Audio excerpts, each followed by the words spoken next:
Quarta-feira, feriado, uma boa tarde a todos. Não é por ser feriado que nós não vamos ter nosso tempo de meditação, de reflexão na palavra de Deus. Você me conhece, sou discípulo de Jesus. E mais uma vez eu trago aqui uma mensagem da palavra de Deus, aliás, naquela viagem que eu tenho feito nas páginas do Novo Testamento.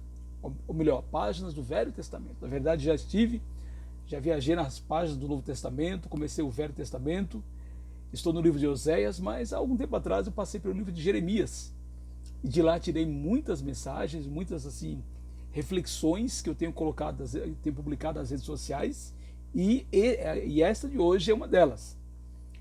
Jeremias capítulo 22 diz o seguinte: assim diz o Senhor, pratiquem o direito e a justiça, e livrem o oprimido das mãos do opressor. Não oprimam nem maltratem o estrangeiro, nem o órfão, nem a viúva. Não derramem sangue inocente neste lugar. Versículo 13. Ai daquele que edifica a sua casa com a injustiça e os seus aposentos, contrariando o direito. Quem faz o seu próximo trabalhar de graça sem lhe pagar o salário. Versículo 16. Julgou a causa do aflito e do necessitado, e tudo lhe corria bem. Por acaso não é isso que se chama conhecer-me? Diz o Senhor. Pois é, o livro de Jeremias é um livro que foi escrito num período muito complicado na vida da nação de Israel. O povo de Deus estava cada vez mais afastado de Deus, reinava assim a idolatria, eles eram rodeados por nações pagãs que adoravam os ídolos, e muitas vezes o povo de Israel foi influenciado nisso. E um dos motivos desse sincretismo religioso que a nação praticava foi um dos motivos para o povo de Israel ser mandado para o exílio, onde ficou 70 anos, relatados, entre outros, no livro de Daniel. No entanto, hoje eu quero chamar a nossa atenção que essa não foi a única causa. No texto de hoje, vemos que a maneira como o governo judaico tratava os mais necessitados, não somente o governo judaico, como as pessoas de Judá, mas especialmente os líderes, tratavam os mais necessitados. Foi isso que deixou Deus assim muito irado. Em toda a Bíblia, Deus sempre teve um cuidado especial com os mais necessitados. No Velho Testamento, os mais necessitados são representados pelo órfão e pela viúva. E se você for olhar, na lei de Moisés existem várias menções para que, se Israel queria ser o povo de Deus, não era só cuidar da sua vida, vamos dizer, religiosa, de oferecer sacrifícios, de estar presente no templo de Deus. Não. Vida assim com Deus, vida de fato dedicada a Deus, era mostrada com a maneira como o próximo era tratado. Nós temos os profetas do Velho Testamento, e em grande parte eles estavam protestando contra o quê? Amando de Deus, contra a injustiça social que havia naquela época. O Salmo 68, versículo 5, é um salmo que eu gosto muito, que diz o seguinte: Pai dos órfãos e juiz das viúvas é Deus em sua morada. Para Deus, no Velho Testamento, a avareza, a desonestidade, o ganho desonesto é algo que lhe desagrada. O acumular riquezas de maneira injusta, retendo o que pertence ao mais necessitado, a concentração de renda nas mãos de poucos, isso sempre foi algo abominável ao Senhor. Para o Senhor, justiça social era algo muito importante, e esse foi um dos motivos pelo qual, assim, a nação de Israel acabou sendo assim rejeitada por Deus e castigada com o exílio. Aliás, no texto de hoje, um dos textos que nós vimos mostra que conhecer a Deus significava julgar a causa do aflito e do necessitado. Ou seja, conhecer a Deus significava distribuir justiça, distribuir aquilo que pertence aos outros. No Novo Testamento não é diferente. A igreja do primeiro século era conhecida como aquela que cuidava dos mais vulneráveis. Havia até um cuidado especial para as viúvas, como nós podemos ver lá em Atos capítulo 6. Atos capítulo 4 diz o seguinte: não havia nenhum necessitado entre eles, porque os que possuíam terras ou casas, vendendo-as, traziam os valores correspondentes. Pois é, na igreja primitiva, claro, Alguns tentam socializar esse texto dizendo que havia uma espécie de comunismo na igreja primitiva, onde todo mundo tinha tudo igual. Não era isso. Na igreja primitiva, o que havia era um cuidado para que alguns não tivessem tanto e outros não tivessem nada. Aliás, quando nós pensamos na coleta que o Paulo fala em 2 Coríntios capítulo 8 e 9, ali o objetivo da coleta é exatamente para que haja uma maior igualdade entre os irmãos, entre as pessoas que são discípulos de Jesus, entre os membros da igreja. Não era uma igualdade absoluta. Sempre houve, Jesus mesmo disse, os pobres sempre haverá, eles estarão sempre assim com vocês. Então, nesse sentido, é utópico pensar que nesse mundo haverá uma igualdade total. Nunca houve. Aliás, essa é a raiz da falácia do comunismo e do socialismo, que na prática nunca funcionaram.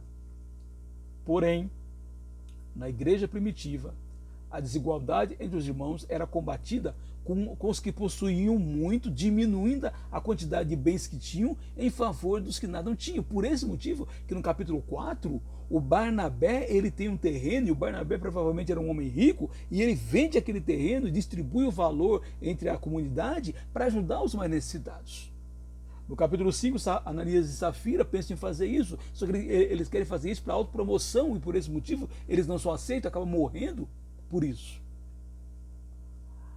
Aliás, no grande julgamento, a maneira como tratamos os mais necessitados é até critério de salvação. Olha só lá, em Mateus 25, 34 a 36, que diz o seguinte: então o rei dirá aos que tiverem à sua direita: venham benditos de meu Pai, venham herdar o reino que está preparado para vocês desde a fundação do mundo.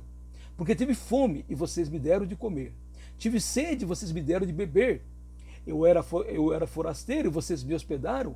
Eu estava nu e vocês me vestiram, enfermo e me visitaram, preso e foram ver-me.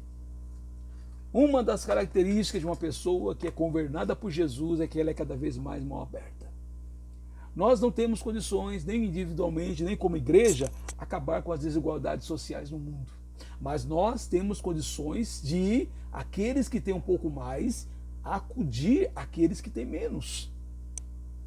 Não podemos pensar em ter e o outro não ter. Aliás, na igreja, infelizmente na igreja, o que nós vemos, especialmente assim, na igreja do Senhor, ainda tentamos assim, cuidar isso um pouco melhor. Mas no mundo religioso, o que nós vemos é muitas vezes as pessoas chamadas pastores com muito dinheiro vivendo em mansões, enquanto as pessoas que estão lá vivem pobrezinha. E muitas vezes são obrigadas a dar o dízimo, algo que a igreja do Senhor nunca pediu, porque na Bíblia, no Novo Testamento, nunca houve assim a ordenança de nós darmos o dízimo.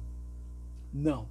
Agora, eu particularmente tenho assim pregado no Igreja de Pimentas que nós deveríamos não ficar com 10% da nossa renda para nós, mas não para distribuir na coleta. Não, a igreja não precisa de 10%.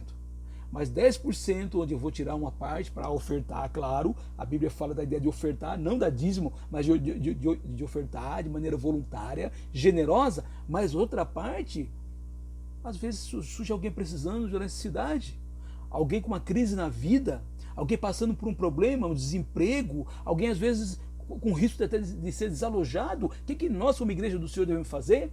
Devemos ajudar. Aliás, a coleta, o principal objetivo da coleta é ajudar primeiro aos domésticos da fé, a família da fé, conforme Gálatas, assim, capítulo 6, 10 fala, mas também ajudarmos a todos.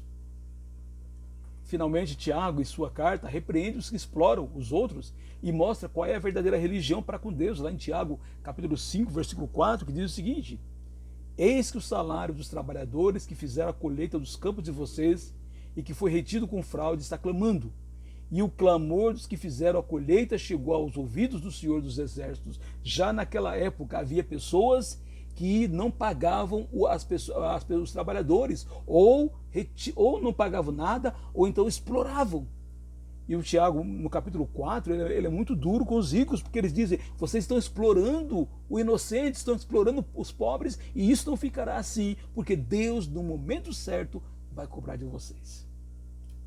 O próprio Tiago, capítulo 1, versículo 27, diz: a religião pura e sem mácula para com nosso Deus e Pai é esta: visitar os órfãos e as viúvas nas suas aflições e guardar-se incontaminado do mundo. Olha só, é guardar-se incontaminado do mundo, sim, é ter valores morais, sim, não é ser moralista, mas é ter valores morais, de verdade, de integridade, de moralidade, mas não é só isso, é ter valores também sociais, é se preocupar com o mais próximo, é cumprir o segundo maior mandamento. O primeiro mandamento é amar a Deus sobre acima de todas as coisas, mas o segundo maior mandamento é amar o próximo como a nós mesmos. Eu quero desejar que os textos de hoje nos ajudem a entender que cristianismo verdadeiro não é apenas formado por belos discursos morais, mas desprovidos de prática. Infelizmente, no mundo religioso e até mesmo no nosso meio, alguns pensam que ser cristão é ter palavras de moralidade, é ser contra o aborto, que de fato tem o seu lugar na Bíblia. A Bíblia fala sobre esse assunto e, claro, uma pessoa não jamais vai ser a favor, mas é contra o aborto, é contra, como na época de Jesus, contra as prostitutas, é contra a homossexualidade.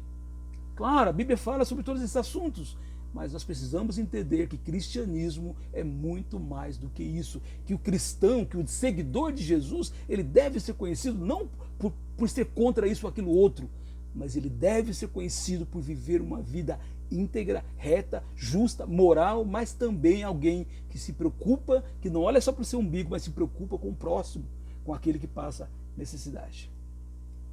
Também um governo justo não é aquele que fala de Deus ou mesmo que exalta os valores morais. Mas junto com isso, um governo justo precisa valorizar o que mais precisa na prática da justiça social.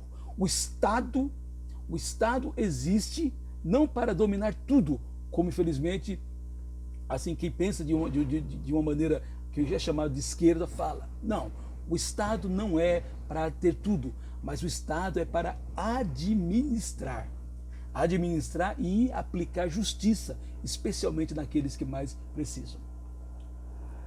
A desigualdade social é algo pecaminoso no Brasil, especialmente quando acontece na vida daqueles que se declaram cristãos.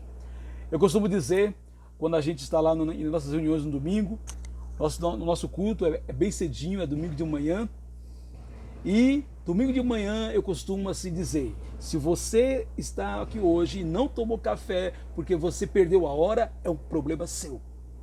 Agora, se você não tomou café porque você não teve condições financeiras disso, é um problema meu, é um problema nosso como Igreja de Cristo. Por quê?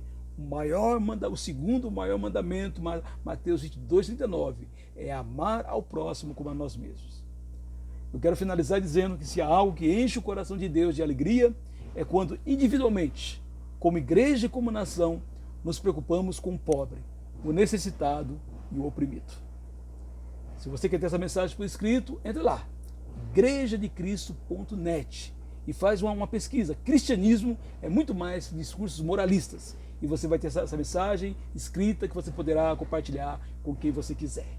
Que nesta quarta-feira, o feriadão, possamos aproveitar para assim, termos um tempo com a nossa família, temos um tempo com a palavra, daqui a pouco, inclusive, estaremos com os irmãos Pimentas, mas que possamos entender que vida cristã é estilo de vida, vida cristã é integridade, é aliar discurso com prática, é aliar valores morais com valores sociais. Vida cristã é quando Deus pode olhar para nós e nos ver como viu Noé e Jó, pessoas justas, íntegras e que praticam o bem, se preocupando com o próximo. Deus nos abençoe nessa quarta-feira.